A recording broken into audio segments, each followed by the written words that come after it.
রবিবারের সকালে ঘুমটা একটু দেরিতেই ভাঙে, আর ঘুমটা ভাঙার পরে রিয়েলাইজ করলাম যে আমাদের কাজের দিদিটা আজকে আসেনি। অ্যাজ ইউজুয়াল ডুব মেরেছে।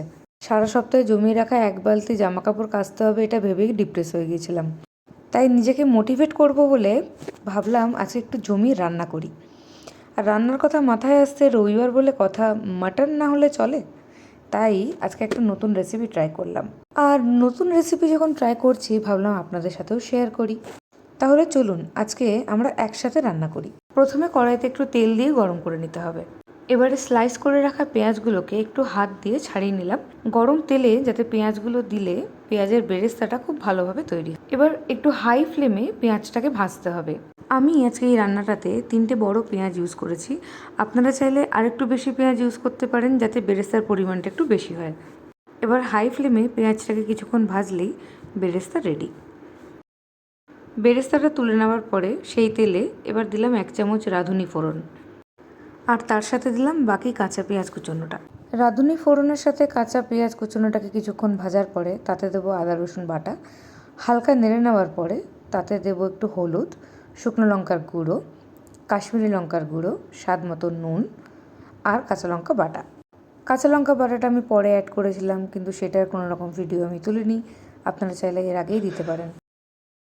মশলাগুলোকে ভালো করে একটু নেড়ে নিয়ে মাটনগুলো দিয়ে দিলাম। মাটনটাকে ভালো করে মশলার সাথে মাখিয়ে নেওয়ার পরে আমি একটু পেঁপে কুড়োনো দিয়েছিলাম যাতে সেদ্ধ ভালো হয়। এরপর ঢাকা দিয়ে 15 মিনিটের মতো মাটনটাকে কুক করতে হবে। 15 মিনিট পরে মাটনটা যখন একটু তেল ছাড়বে তখন আমি 1 কাপ মতো লিকার টি দিয়েছিলাম কালারের জন্য। লিকার চাটা দেওয়ার পরে মাটনটাকে আরও 15 মিনিটের জন্য কুক করতে হবে। এতক্ষণে মাটনটা বেশ অনেকটাই সেদ্ধ হয়ে গেছে, তাই এবারে আমি গোটা গরম মশলা ইউজ করব। গোটা গরম মশলা আপনারা গুঁড়োও ইউজ করতে পারেন। আমি গরম মশলাগুলোকে একটু ভিজিয়ে ওটাকে ক্রাশ করে ইউজ করেছি যাতে একটা ফ্লেভার এনহ্যান্স করে।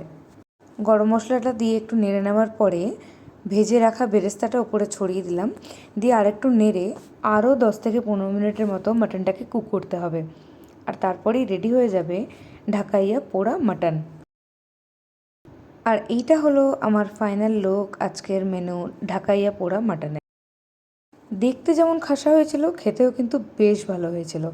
আর আজকের দুপুরের মেনু ছিল বাসন্তী পোলাও আর সাথে ঢাকাইয়া পোড়া মাটন। মাটনটা বেশ সফট হয়েছিল, আর বাসন্তী পোলাওর সাথে তো এক ঘরে লাগছিল খেতে। আমার তো সানডে দারুণ কাটলো। আর আপনাদের কেমন কাটলো জানাবেন অবশ্যই।